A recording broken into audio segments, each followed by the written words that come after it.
Hello साथियों, मैं B L लूणा मेरे यूट्यूब चैनल स्टडी टाइम में आपका हार्दिक स्वागत करता हूं। हम हिंदी साहित्य का इतिहास पढ़ रहे हैं और उस हिंदी साहित्य के इतिहास में जो गद्य विधाएं हैं वो चल रही है। उन गद्य विधाओं में हम जो कहानी विधा है उसके बारे में अध्ययन कर रहे हैं। आज हम जो प्रेमचंद युग की जो कहानी है उनके बारे में देखेंगे। अगर आप मेरे चैनल पर पहली बार आए हो तो आप मेरे चैनल को सब्सक्राइब कर ले, बेल आइकन को ऑल पे प्रेस कर ले ताकि मेरे आने वाली हर वीडियो का नोटिफिकेशन आपको मिलता रहे। दूसरी जो हिंदी व्याकरण है उसके नोट्स मैंने टेलीग्राम पे अपलोड कर दिए। अगर आप लेना चाहे तो उसका लिंक मेरे वीडियो के डिस्क्रिप्शन बॉक्स में आप जाकर ले सकते हो। हिंदी साहित्य का इतिहास भी कंप्लीट होने वाला है, ये कंप्लीट होते इसके नोट्स भी आपको टेलीग्राम पे उपलब्ध करवा दूंगा। अब बात करें हम जो प्रेमचंद है उस प्रेमचंद युग की कौन कौन सी लेखक थे और कौन कौन सी कहानियां थी। तो जो प्रेमचंद युग की कहानी है उसका जो समय है वो 1916 से लेकर 1936 ईस्वी के बीच का जो समय है वो प्रेमचंद युग कहलाता है कहानी की दृष्टि से। अब प्रेमचंद का नाम आया तो शुरुआत में जो प्रेमचंद है उन प्रेमचंद की कौन कौन सी कहानी है। वैसे प्रेमचंद ने लगभग 300 कहानियां लिखी है, इतनी 300 कहानियां लिखी है, परंतु हम पूरी 300 कहानियां यहाँ पर नहीं लेंगे। उनकी जो महत्वपूर्ण जो कहानी है वो और जो प्रथम कहानी कौन सी थी यही कहानी हमने यहाँ पर लिए और एग्जाम में भी अक्सर इनसे संबंधित क्वेश्चन पूछता है, तो पूरी 300 कहानी हम यहाँ पर नहीं ऐड करेंगे। जन्म की बात करें तो प्रेमचंद का जन्म 1880 ईस्वी में हुआ था और मृत्यु 1936 ईस्वी में हुई थी। प्रेमचंद जी की पहली कहानी यानी प्रेमचंद की जो पहली कहानी है वो है संसार का अनमोल रतन। संसार का अनमोल रतन ये कहानी 1907 ईस्वी में जमाना नामक, ये याद रखना आपको कई बार पूछा गया है, यानी जमाना नामक पत्र में प्रकाशित हुई थी। ये उर्दू में नवाब राय नाम से लिखी गई थी। कहने का मतलब पहले है वो नवाब जो प्रेमचंद थे उन्होंने नवाब राय नाम रखा, उस नाम से ये पहले उर्दू में प्रकाशित हुई थी और उसके बाद में इसको हिंदी में प्रकाशित किया गया।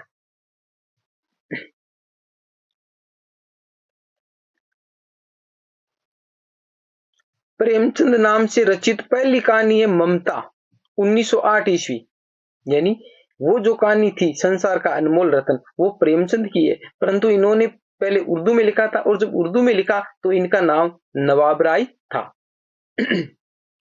बाकी जो प्रेमचंद है उनके द्वारा जो पहली कहानी है वो हिंदी में वो ममता नाम से 1908 ईस्वी में।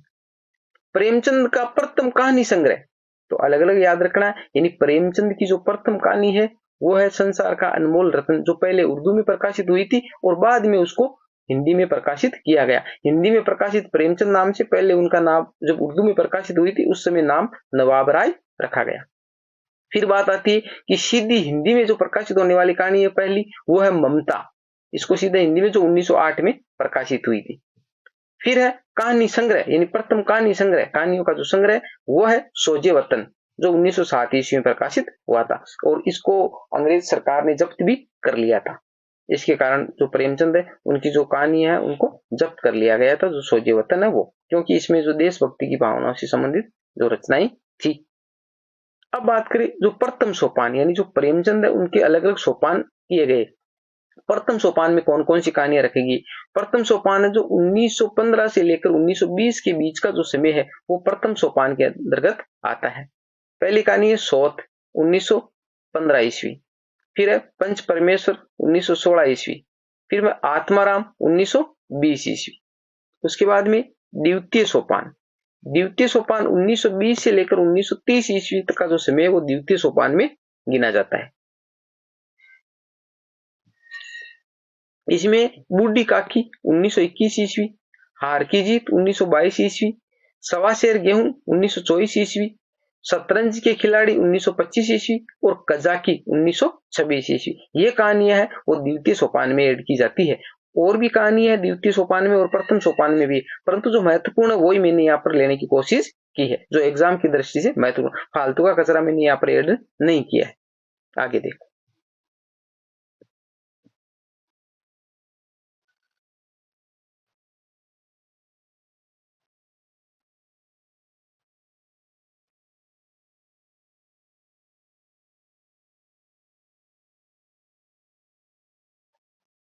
आगे सुजान भगत, जो भी द्वितीय सोपान की कहानी है 1927 ईस्वी, अलग्योचा 1929 ईस्वी, पूस की रात 1930 ईस्वी, बहुत ही शानदार है, मैंने पढ़ी है पूस की रात। जो पो होता है ना, इसको जो मारवाड़ी में हम पो बोलते हैं, पो बोलते हैं, पोस बोलते हैं, जो महीना होता है ना सर्दियों का, यानी उसमें जो सर्दी ज्यादा पड़ती है, उसकी है एक जो किसान है, उसी किसान की क्या स्थिति होती है। बहुत ही शानदार है, पढ़ने को अगर कहीं मिले आपको तो जरूर पढ़ना। तृतीय सोपान में आती है 1930 ईस्वी से 1936 ईस्वी तक की कहानियां। इसमें ठाकुर का कुआ 1932 ईस्वी, बेटी वाली विधवा सॉरी बेटों वाली विधवा 1932 ईस्वी, ईदगाह 1933 ईस्वी, ये भी बहुत ही शानदार है। हमीद नाम का एक लड़का होता है जिसके माँ बाप खत्म हो जाते हैं और वो दादी के पास रहता है, तो इसकी बहुत ही मार्मिक कहानी प्रेमचंद ने लिखी है। प्रेमचंद की हर कहानी, हर उपन्यास बहुत ही एक भावना प्रधान उपन्यास है। जब हम पढ़ते हैं तो खुद को ऐसा लगता है कि जैसे भावुक हो जाते हैं। बहुत ही शानदार लिखा प्रेमचंद ने। बड़े भाई साहब 1934 ईस्वी, कफन 1936 ईस्वी, ये भी बहुत ही शानदार है। कफन अभी जो कॉलेज लेक्चर था उसके अंदर इसको ऐड किया गया है सिलेबस में, बहुत ही शानदार है। नमक का दरोगा, ये भी जब हम पढ़ रहे थे तो 10वीं 12वीं में जब थे तो सिलेबस में थी ये नमक का दरोगा, ये भी बहुत ही शानदार है। यानी प्रेमचंद की हर कहानी अपने आप में कुछ संदेश देती है और बहुत ही अच्छी कहानी है।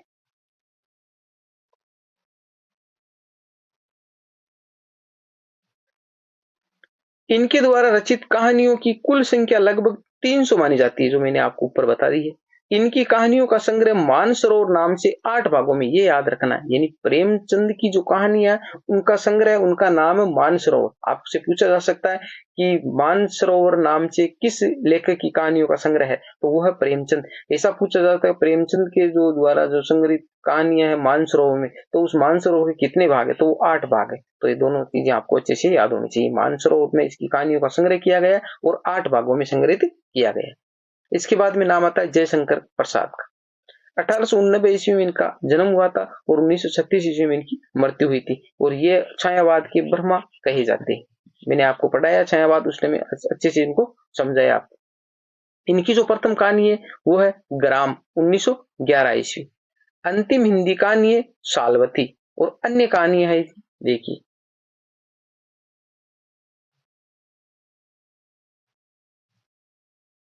आकाशदीप, बेड़ी, पुरस्कार, प्रतिध्वनि, इंद्रजाल, आंधी, ममता और छोटा जादूगर, ये जो कहानी है ये है हमारे जयशंकर प्रसाद की। अब इनके देख लेते प्रमुख कहानी संग्रह, यानी जयशंकर प्रसाद की कहानियों के जो संग्रह है वो भी देख लेते। यानी अक्सर पूछा जाता है कि निम्न में से जयशंकर प्रसाद का कहानी संग्रह है, तो जैसे छाया नाम दे दिया, इसमें दो अलग जैसे पुरस्कार, ममता, आंधी ऐसे नाम दे दिया। सॉरी आंधी नहीं देगा क्योंकि आंधी भी संग्रह है। जैसे पुरस्कार दे दिया, ममता दे दिया, छोटा जादूगर दे दिया, इनमें से एक नाम छाया दे दिया, तो केवल एक ही है वो, तो वो हमें छांटना होता है। तो इसको अच्छे से याद रखना, ये कहानी संग्रह है। छाया 1912 ईस्वी, प्रतिध्वनि 1926 ईस्वी, आकाशदीप 1929 ईस्वी, आंधी 1931 ईस्वी, इंद्रजाल 1936 ईस्वी।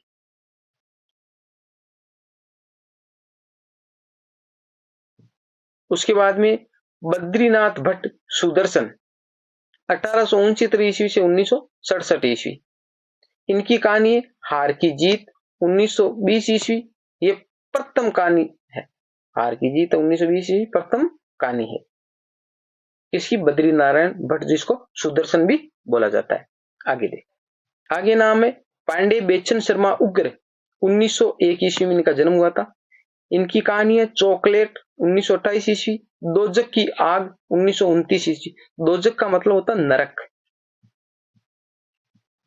नरक होता है उसको बोलते दोजक। उपेंद्रनाथ अश्क, इनकी कहानी है देशभक्त। पंडित ज्वालादत्त शर्मा की भाग्य चक्कर, इनकी एक की जो मोस्ट थी इसलिए मैंने यहाँ पर लिखा। सूर्यकांत त्रिपाठी निराला, सूर्यकांत त्रिपाठी निराला को महेश भी बोला जाता है, महेश बोला जाता है, रुद्र बोला जाता है, रुद्र भी कहा जाता है, महाप्राण कहा जाता है, महाप्राण ये उपनाम है इनके, तो याद रखना है, कई बार एग्जाम में पूछे गए।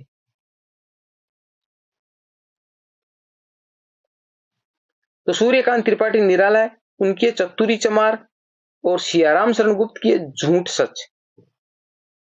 फिर आता है राहुल सांकृत्यायन। राहुल सांकृत्यायन की कहानी है सतमी के बच्चे 1935 ईस्वी। 1935 ईस्वी।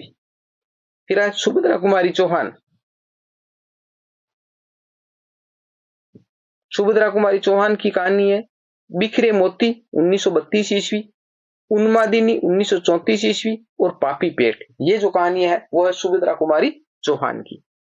अब है इनके बाद में ये जो प्रेमचंद युग है, प्रेमचंद युग से संबंधित कहानियां थी। इसके बाद में प्रेमचंदोत्तर यानी प्रेमचंद के बाद का जो युग है उनकी कहानी है। तो प्रेमचंदोत्तर कहानी है 1936 ईस्वी से लेकर 1950 ईस्वी तक का जो समय है वो प्रेमचंदोत्तर कहानी के अंतर्गत आता है। तो पहला नाम आया यशपाल। 1903 ईस्वी में इनका जन्म हुआ था और 1976 ईस्वी में इनकी मृत्यु हुई थी।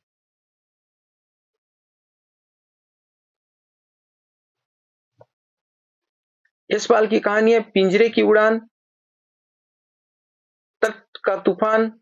ये तक नहीं है, तट का है, तट है, ठीक है, यहाँ पर क्या लिखा हुआ है, फूलों का कुर्ता, आदमी और खच्चर। ये है यशपाल की कहानी है। फिर नाम आता है जैनेन्द्र।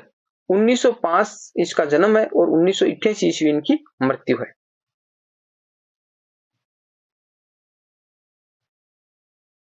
हत्या 1927 ईस्वी, खेल, अपना अपना भाग्य, वातायन, नीलम देश की राजकन्या। ये कहानी है जैनेन्द्र की। आगे देखो, ध्रुव तारा, पाजेब, एक दिन, फांसी, एक रात, पत्नी, मास्टर साहब और एक कैदी। ये सारी कहानियां वो जैनेन्द्र की। मैंने यहाँ पर एक लाइन बनाई है सूत्र की तरह कि इनकी कहानी है वो एक लाइन के अंदर समेटी जा सके और हमारे को याद रह सके। तो इनका आप अच्छे से अर्थ लगाना, उल्टा सुल्टा अर्थ मत लगाना।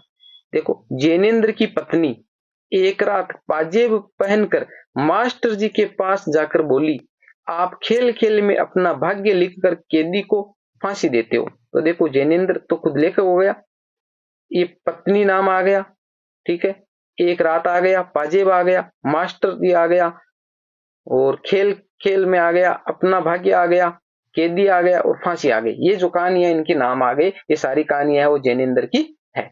आगे देखो,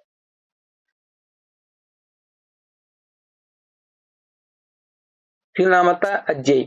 1911 ईस्वी में का जन्म हुआ था और 1987 ईस्वी में इनकी मृत्यु हुई थी। मैंने आपको बताया था अजय ने केदारनाथ में नाग और शेर को लड़ाया। तो अजय, केदारनाथ अग्रवाल, शमशेर बहादुर सिंह और नागार्जुन, इनका जन्म है वो 1911 ईस्वी, चारों का, ठीक है। तो एक लाइन में याद हो जाता है। इनकी कहानी है अमरवल्ली, वल्लरी, सिग्नेलर, हरसिंगार, शरणार्थी और ग्रेग्रीन। ये कहानी है जो अज्ञेय की। अब इनके अज्ञेय की कहानी संग्रह, विपतगा, कोठरी की बात, जयदोल, ये तेरे प्रतिरूप और शरणार्थी। ये है इनके कहानी संग्रह अज्ञेय की।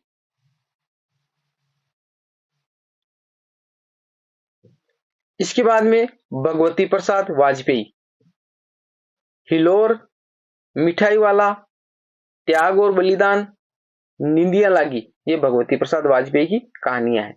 फिर नाम आता है प्रभाकर माछवे, संगीनों का साया। ये कहानी है प्रभाकर माछवे। तो ये जो प्रेमचंदोत्तर युग था, इन प्रेमचंदोत्तर युग की कहानियां और उनके लेखक थे। यहाँ पर ये खत्म हो जाता है। इसके बाद में जो आगे कहानी है वो हम अगली नई कहानी है वो हम अगली क्लास में देखेंगे। उम्मीद करता हूँ ये क्लास आपको अच्छी लगी होगी। अगर अच्छी लगी है तो लाइक, शेयर एंड सब्सक्राइब करें। मिलते हैं अगली वीडियो में, तब तक के लिए जय भीम, जय भारत।